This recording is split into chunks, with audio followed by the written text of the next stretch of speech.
There we go. Welcome everyone to the post-match reaction show, instant post-match. Let me know your thoughts in the comment section below, whether you're a Liverpool fan, Real Madrid fan, or a neutral fan. Let us know in the comment section below. If you are new around here, want to keep up to date on all things Liverpool and just football streams in general, do hit that subscribe button down below. But yet again, a night of very contrasting emotions for Liverpool and, of course, Real Madrid. In all honesty, I think if you would have asked a Real Madrid fan 20 minutes, half an hour before the kickoff, you were going to win this game 5-2, I think you would have literally laughed at you, in all honesty. Yes, we can speak about how poor Liverpool have been this season. Real Madrid has showed their frailties in the first 15 minutes, and we'll speak about that.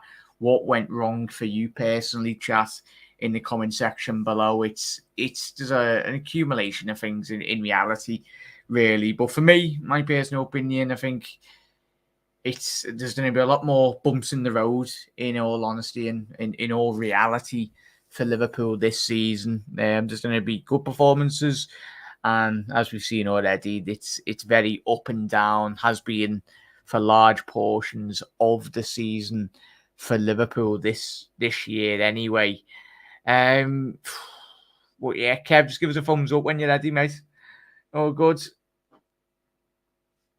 Oh no, he's just sorting his green screen out in the background. There we go, lad. But how are we doing, Henry? Big up Zuki as well. Big up Andrew. Obviously, Kev will be joining us in a little second. But chat, let us know your thoughts on that. As I said, a night of very contrasting emotions. And oh, good, Kev. Oh, one sec there. Hang on. It helps if we actually put my audio. Sorry there, lad. Output. There we go. Try again. There we go, mate. Happy days. That's cracky, eh? Yeah, bro. I needed you here tonight, mate. I think always need each other, really. It's a bit of a mad night of football. I don't know why, but I'm not feeling as downtrodden as most of the people are. Yeah. Because I thought we were fantastic first half. Yeah, first half an hour. First 15, 20 minutes, yeah. Yeah, and I thought Vinicius Junior's he's well capable of that. And I'm like, right, we know he can do that. He's probably one of the best players in the world at the moment. For me, I rate him very highly. And then, like Courtois obviously gave the gift to Salah. But I thought that when Alaba got injured, I thought that was the catalyst really for Real Madrid. I thought it changed how they played completely. I thought it dropped them back. It nullified our ability to Salah's stress. Yeah, on that right hand side. Nacho just stuck to Salah like glue, and we didn't see him for the rest of the game. To be honest with you, he had some chances, but like, man, Jesus, like Real Madrid, they're positional kings in what they do. Yeah, so legends. They take up positions that no other people, whether it's going forward and it's not all flair, they take up positions in spaces that they know exactly where the next ball is going, even if it's going backwards, the majority of the time, and then building and then building. And I was just delighted that over the top balls didn't catch us tonight. I was delighted that it took world class players to try and break us down. We did kind of shoot ourselves in the foot, though, mate. We did. That second half. And as you alluded to, mate, when you're doing it against world-class opposition, Vinicius Junior, I think he's going to have a much better. He's going to surpass, I said in my live stream, I think he's going to massively surpass Neymar's legacy in Brazil. He's only 22 years old. He's already surpassed him for me. Yeah. I think he's. When I watched him those first couple of seasons, I just thought, this guy's got it. Like Neymar's all about the flicks and the kicks and whatever like that, and doing stuff against me. Neymar was brilliant when he was a kid, when he enjoyed the football, and then when the money came into the game, he died a death. He just thought, right, I have easy life now. All of it, he's just evident about his game. Yeah. Like he's staggering in all honesty. He just wants to drive it, he wants to put the ball in the net, and he just wants that ball. He wills that ball to go in the net, So like, I have to give praise where praise is. Like Real Madrid stepped up. They were a brilliant team second half. I know online at the moment is going nuts at Joe Gomez.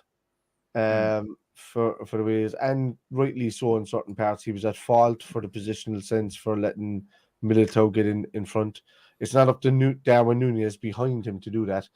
And when you look at the goal that was coming in for the cross, if you look at Joe Gomez, who's our right centre back, the closest centre back to the corner, he's like this, trying to look over the next player in front of us.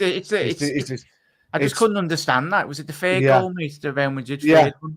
Like, we started the second half, obviously a silly foul to give away from Gomez, but even still, mate, put yourself in a position that you don't have to do that. It was all of them as well, mate. Yeah. It was like they were far too deep. I understand what they were trying to do, but was it Eddie Militao ran from the back post, ran to the front post, and it was almost too easy. I've seen a few people give out about Fabinho's when I thought he had a good game. I thought he had a good game for the first half. But the second half, obviously, Real Madrid were taking over with their passing game and they stepped up like completely. And then you had Fab chase the game. And a player like Fabinho shouldn't be chasing the game. He should be intercepting. He should be doing the playing the game that he wants to play. And that was really down to having the inexperience of Chedditch next to him, who's been phenomenal for us since he came in. But this game was just a step too far for him in this time around. And it do a lot for his development, though, mate. Well, massive. I don't want to complain about him at all. I thought he was great in certain parts. I don't know if you said it on your live stream, mate, but in terms of when you look at Cruz, you look at Camavinga, even at a young age, Gerrard as an 18-year-old, he's surpassed them already. Like the youth, like the youngsters to come in, and of course there'll be the odds absolute muppets online. We'll be criticizing, and quite so we'll speak about individual players' performances. But at the end of the day, mate, me and you, I know fundamentally me and you, and a lot of Liverpool fans out there in Liverpool family, we get behind the lads. And I said, absolutely. Before you come on, there's going to be a lot more bumps in the road this season. And for me, I've already gone through the motions this season. I don't want to be going like a bloody tractor over the same things constantly. But this is why I'm turning on and said I'm not taking anything bad from that game, and I can't, because Real Madrid are a world class outfit in there, and us and them are the two best teams in European football history for a reason, and that game showed it tonight. No, the result didn't show it because I don't think they deserved the 5-2. They were surprised themselves, probably. They surprised themselves that it was a 5-2. They did, and you have to put it down to a deflected goal. Alisson gifted him another goal, and you know that we can't say nothing about that Vinicius Junior first goal. That was ridiculous. That was the best goal of the night by far. Yeah, that and Darwin Núñez's first goal was brilliant as well. Would you say the second goal for me when I was watching it? I don't know. Chat, let us know your thoughts. It was the Alisson second goal that we conceded. I think that just destroyed the atmosphere. That killed. It wiped out anything. And that's football at the elite level. You look at Courtois at the other end, and you look at Alisson, two of the two best goalkeepers in world football by a bloody country mile, and that's the small margins in football, mate. But it's. It was a poor decision from Alisson. It was also, for me, and this is why you don't want to get on Stefan's case or by Chedid's case, but that's twice, once in the Wolves game and once in Real Madrid. Did he try to do the Thiago turn? I know he's been learning a lot from Thiago, but he tried to do the flick pass. When in the Wolves game, there was clearly an easier ball on for Trent to play. And then in this one, it was clearly an easier ball for Jota to play or Fabinho to play too. And he could have just taken the 1-2 and gone forward with it. But instead, he tried to do that turn into danger. It led to Vinicius being able to counter-attack us straight away. And the ball, it eventually being cleared by Gomez, and there was a short pass back to Ali, which put us under pressure anyway. Yeah. And it was just how can I say it? Can I curse? Yeah, good. It's a clusterfuck of errors. Is what it was. That's the watershed anyway. It's all good. Yeah. So it was that one after the other. It was bad decisions from Bajcetic, being a naive youngster, to try and do the Thiago. And the thing about that is that I want him to keep doing it, and I want him to keep doing that. But every 4 times you're going to get caught. And I think it worked. It worked, as you said. I meant the first 15, 20 minutes in chat as well. But then you do it against David, David Alaba going off changed the game. It made him drop deeper. It made them have like so much space between their defense and midfield that even when we pressed, they had a mass amount. When in the first half, one pass was just cutting out their entire midfield, and we were destroying them from then.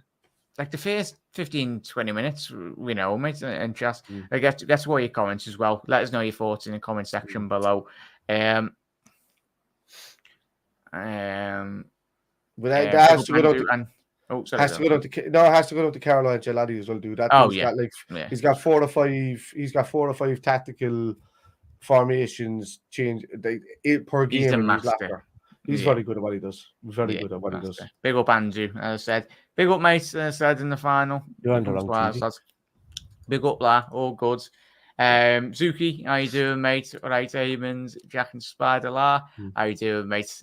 Klopp and FSD need to take this. This the thing, Henry, of course, there's going to be the same absolute nonsense that is going to be getting said every single week. Liverpool lose points or drop points or whatnot. Yeah. And it's like, how many times can you be a broken record? We know the issues. We know the deficiencies in the football club. It for me, I can't be asked doing YouTube videos in all honesty. I had to ban the guy on my chat while ago because he was asking for Klopp to be fired and Pep to come in, and he was clearly Klopp trolling, from Manchester. Dennis Shire or something was his name. I don't know what it was, but he knew my name, even though my channel was called Spider, and he was asking. I was just like, what the hell are you on about? So I just got marked to ban him instantly.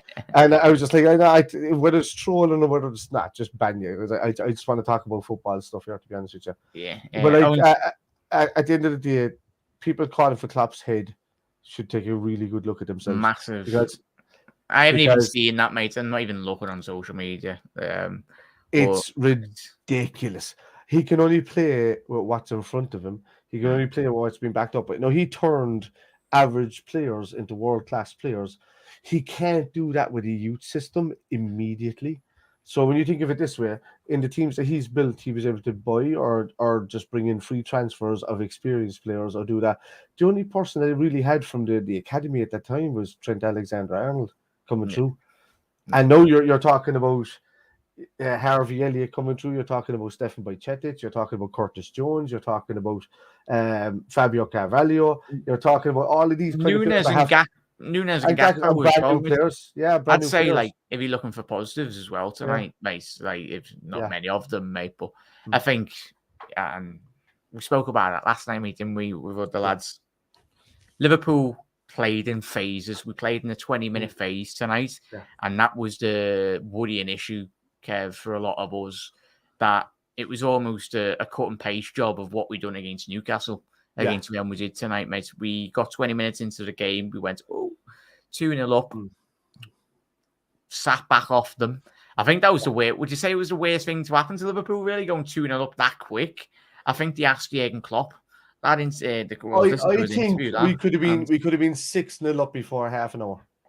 6-1 up before half an hour. And the fact the difference tonight, I think, shown on the pitch was that they were more clinical than us, or they got the extra bit of luck more than us, and that caught us a little bit tonight. And but at the same time, we have to take positives out of the fact that even though we've been beaten 5-2, like we played well when we were on the ball, and it's only when it came to the point where Madrid had an 8-minute phase in the second half where they did score the early goals, and they were like passing around and looking really well. And then that just dropped our heads again completely after that. And then we got a good phase back for about another 5 to 7 minutes, but then they just took over again, and we just couldn't recover from that. It was just too much to recover from.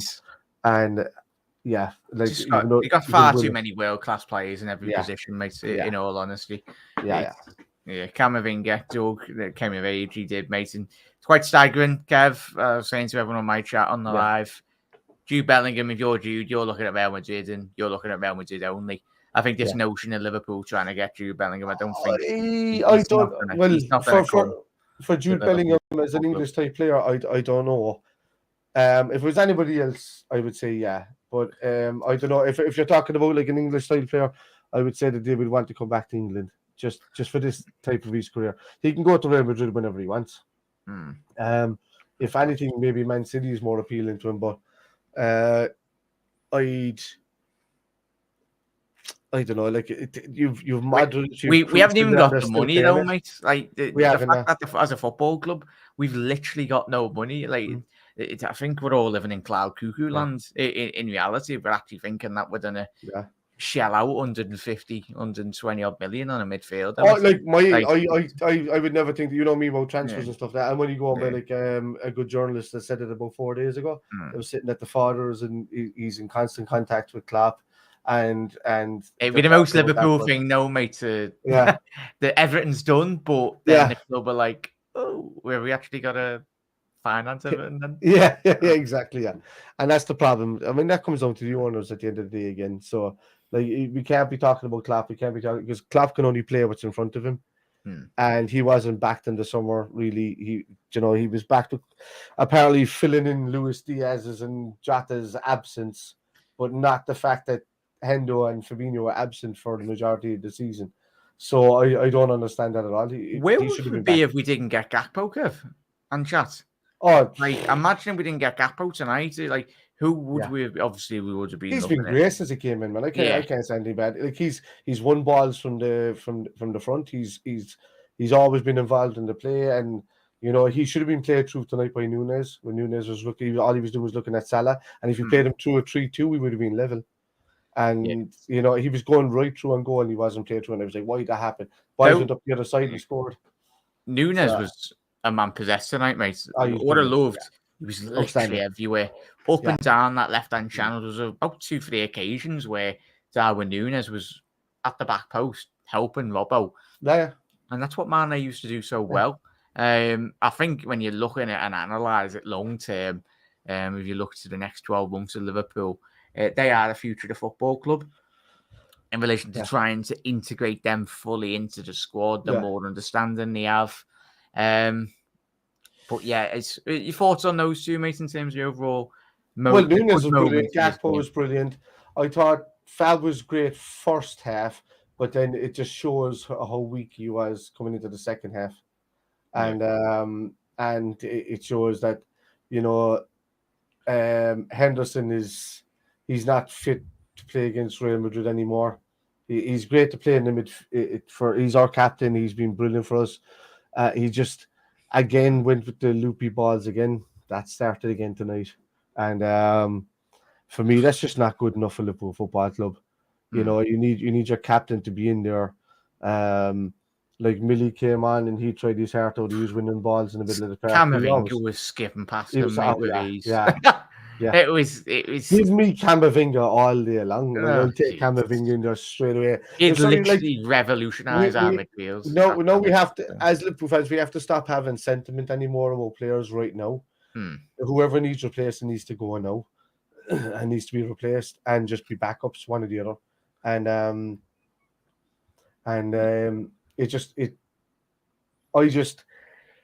I love Hendo, man. I like him in the team. I like Millie being in the squad. I like him Millie as part of the squad.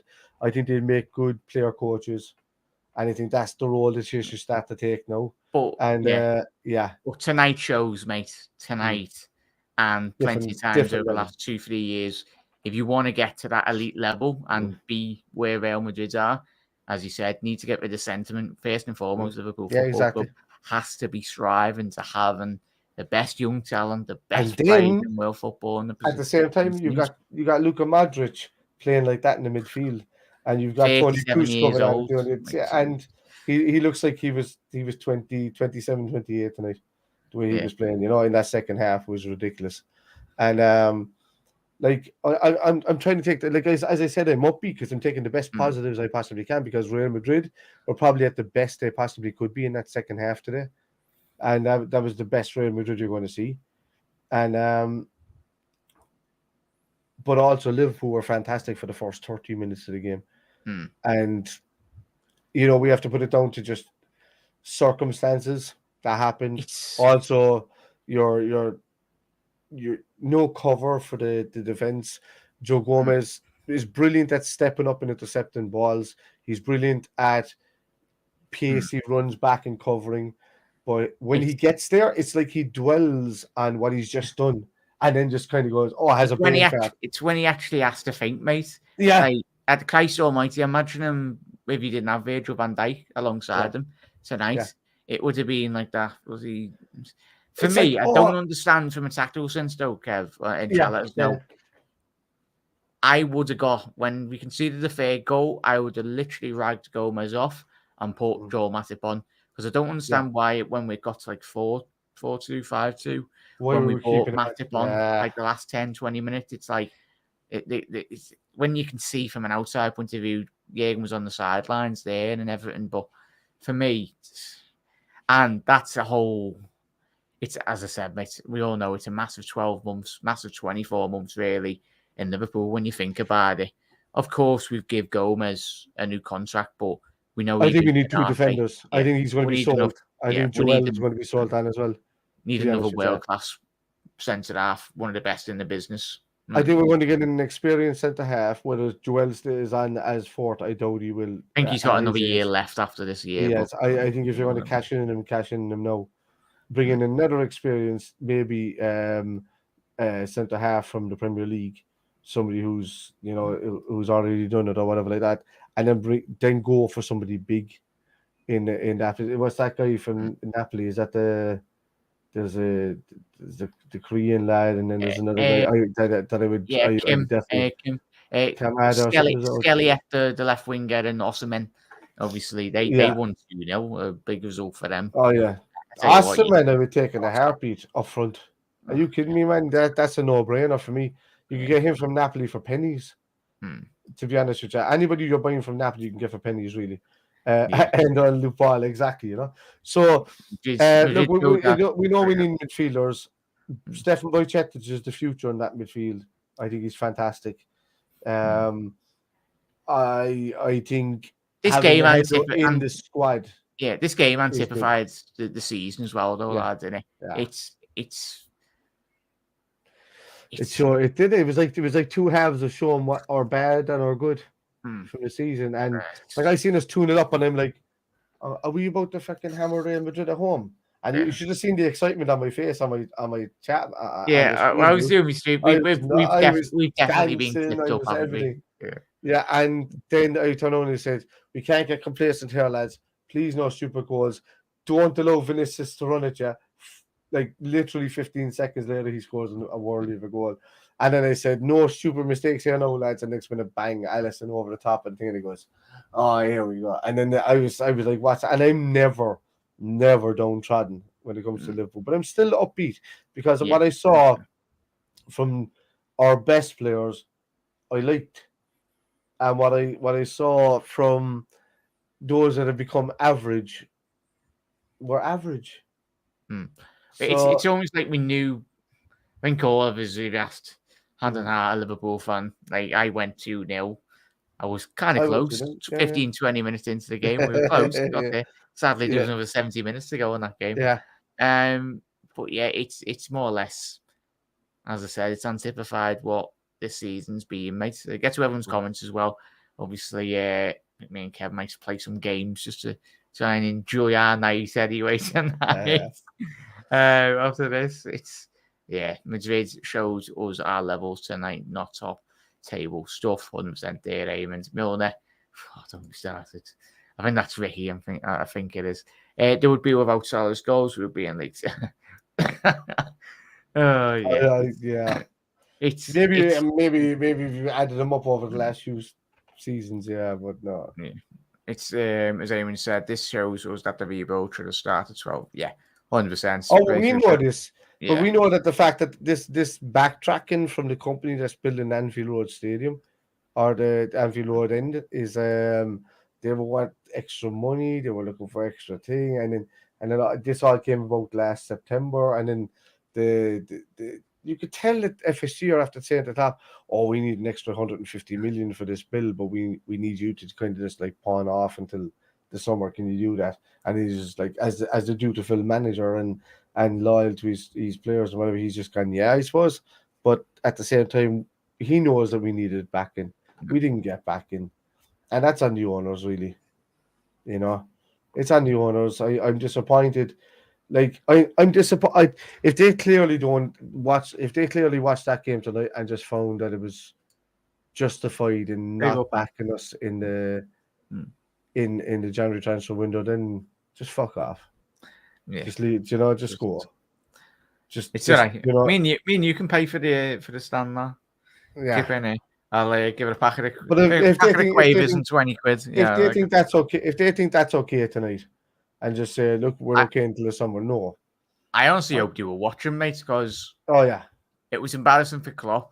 It was embarrassing for those players, embarrassing for the fans as well, because you've just been humiliated at home.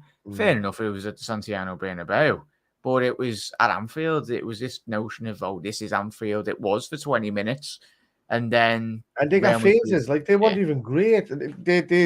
They had 10-minute great spells. Yeah, as Hannah said there, they weren't even that good. Yeah, but when they have 10-minute good spells, they can destroy you, and that's the thing.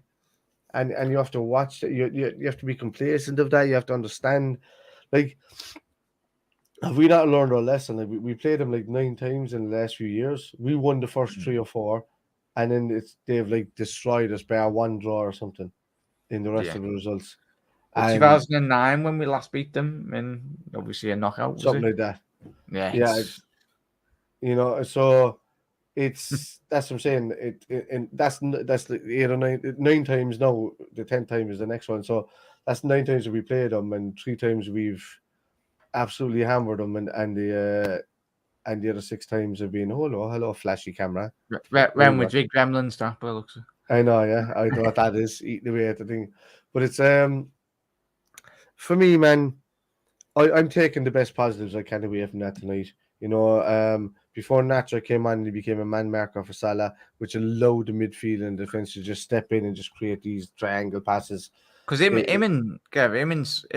Salah and Henderson, I think when you were doing your watch along, I did pop in as well. Like even me, like I was screaming, just keep on doing it. Like because Endo was picking up those pockets of space down that right hand channel, and as you alluded to, we just stopped doing that. It's like they went deep. Do you think it's mentally, or was it Carlo tactically changing something within that game? Well, Carlo had to change something in that game because with Nacho being there, he probably went more defensive because he thought that Alava would just release Vinicius all the time up the side, and he just said, "Oh yeah, I'm just going to play the long ball to Vinicius all the time from a high line, and we need to hold this line here so that because we have runners and Nunes and Salah and Gakpo that we can catch offside all the time." So they were just taking that risk, and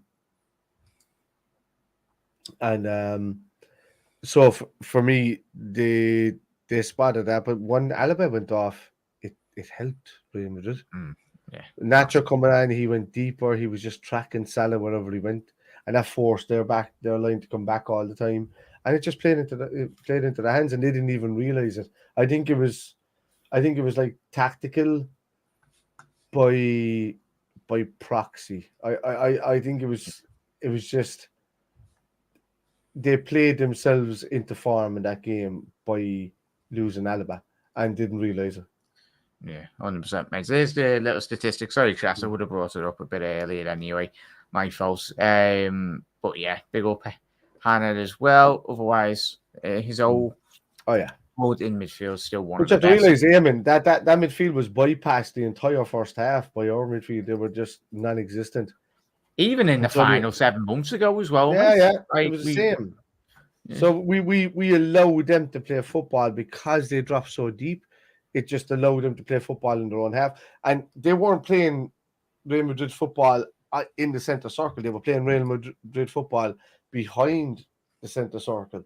Yeah. And that's what made them look good. And we're all sitting there kind of going, oh, they're passing it this way and that way. But it's just they're passing into space at the edge of an empty circle because, our lads have bypassed them onto the defence and our midfield are too deep. So, yeah. It's ill-wise, but yeah, he's getting, as we said, he's getting better. He'll literally still be playing until his 40s. I reckon Modric. I think Modric, no? Oh yeah. 100%. Yeah. Like he's finished up the end of the season there, lads. Come on, Madrid, come over there to Liverpool. We'll take what. fill in there. Maybe you get a place over for Fabinho. I don't know. Just a bit. Yeah. Incoming triggered people on Twitter. Yeah. Of course, you won't be going for the back. Yeah, we're getting no one chat. Football is about moments and sequences. Madrid Exactly. 100% there, Lou. 100%. Look at the last couple of finals we played against them. We were the better side throughout all the times we played. Even for the majority of the game tonight, we had a better possession and stuff like that. They just had good moments. Was it the Bale over? Was that the second goal in that final? And you're like, oh my god. It was the first one was the Benzema. The second one was Mane got the equaliser, didn't he? The third one was the Bale one, I think. Was the second one? The long shot was the Bale one. The overhead kick was the second one. Yeah. That's right. But as you said there, mate, it's like moments like that. It's like fair enough. It's Real Madrid. Yeah. It's not like you're getting beat to Spurs in the final, but Christ, imagine if we actually bottled that final. Oh my! If we'd lost that final, man, we wouldn't have had the seasons that we've had now. To be honest with you, I don't think. No. I think we would just. No, that was that final. As poor as it was, as probably one of the most important moments of our current Liverpool history. Yeah, 100%. Yeah, 100%. But Alan, as I said, 100% agree with you what you say, mate. Does it get very hard? Night boys, they will not give Klopp the money needed to, for me, indefinitely. Yeah, we're all FSG. I don't know what this is. I think anyone. I've been one of FSG's biggest backers. I've understood their business method. I've understood the model in which they want to play. I've understood. I liked every Liverpool fan liked the fact that we were in the black all the time, because every Liverpool fan was sharing every post about being what's it called I'm saying in the black, but not being in debt. So that's in the black. So everybody's been sharing that kind of stuff about with spending to buy and that only came up in the last year or so. This spending to buy lack. FSG has always had the model of coming in and making sure that the money turnover is even, and that's just the way. And it worked because we've had Jurgen Klopp as manager. If we'd any other manager, it didn't work under Rodgers. It didn't work under Kenny, So Kenny only came in to just do a short job, but still won a trophy. And even if we did bring in Ancelotti at that time, mate, obviously it was either between. I personally would have liked to have seen Ancelotti come to Liverpool, but it fitted more Klopp with the model, as you said, mate, with the philosophy of with the owners. But I think even if Carlo did come into Liverpool at that time prior to Klopp, he wouldn't have been at all pleased with the structure of the running of the club, mate. Because he, first and foremost, when he went to Everton, he was like, "Am I getting money?" And FSU would have been like, "Yeah, we'll give you 20 million. You've got to do this money ball." Ancelotti wouldn't like to do a rebuild. Yeah. That's the problem, He wants the money. He's the same as Pep Guardiola. I had somebody coming in. That's the point. I had to ban him because he came in when I started talking about Pep. I said Pep has never done it at a lower level. Put Pep in Spurs, put him in Arsenal, or put him in some team like that, and tell him to win the league and tell him to win the Europa League or the European Cup and whatever. And it's not going to happen. But I said,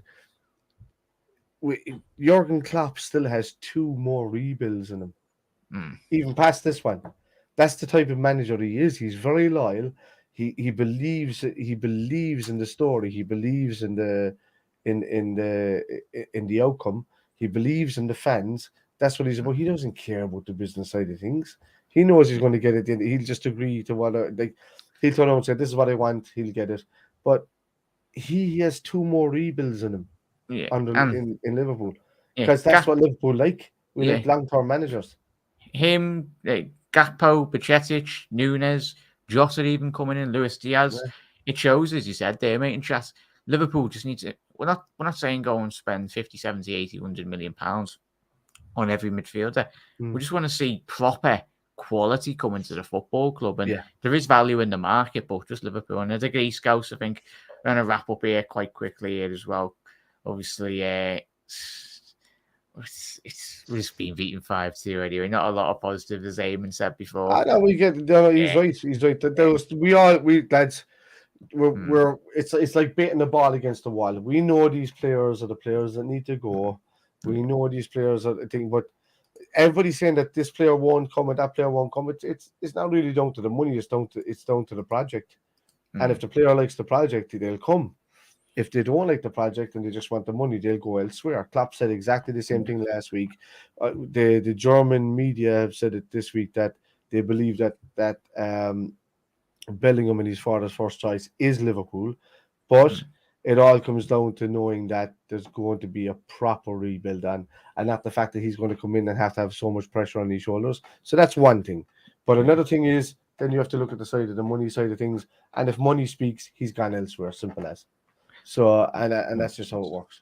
So yeah, that's a great mate. And as I said, then Henry, have a lovely night as well. Kind of think snipping off as well. We're gonna wrap off, round off in a little second, kind of. But as I said, we're all just one big family. Me and Kev are gonna be doing another episode, another channel this week, getting that underway. It's probably going to be a lot more Premier League based and just football content in general. Which I'm looking forward to that, and we can just natter and have a good gab. But appreciate Kev jumping on, mate. Obviously, I needed someone to talk to as well as chat anyway. But yeah, there we go. Kev's giving you a virtual hug there, chat. Yeah.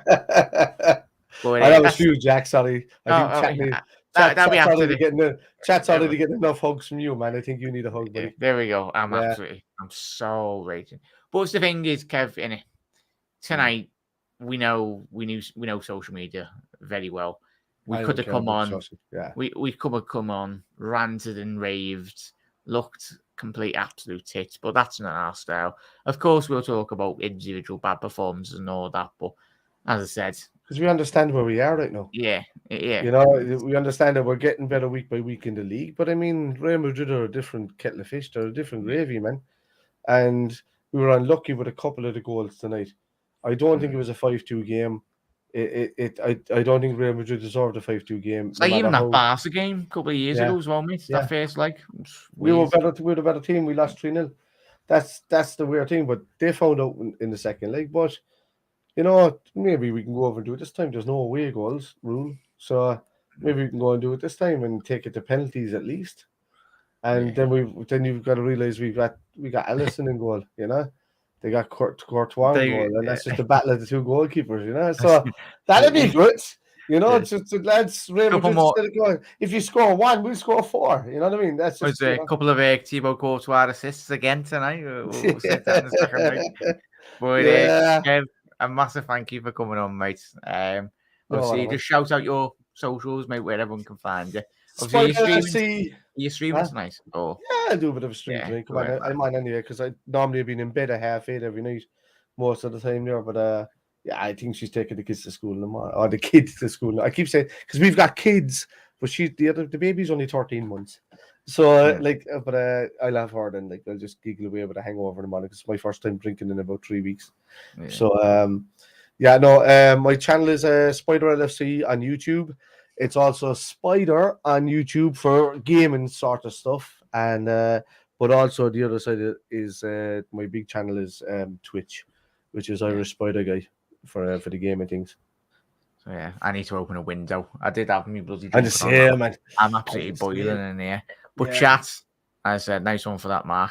But chat, have a lovely rest of your night. As I said, where are we? We're literally done 40 minutes. Really, we could have done 5 minutes. Ranted and then got off. But appreciate all your support, everyone. Obviously, everyone that did tune in on mine and Kev's live stream watch-alongs as well. Very much appreciated the support, Reds. We go again in the Premier League, of course. We've got the second leg. Not over till it's over. But, of course, it's Real Madrid. But plenty of things have happened in football, and not a lot of people seen us doing what we've done against Barca. And we know what happened there. But lads and ladies, have a lovely rest of your night, everyone. And we'll see you tomorrow night for another episode. See you later.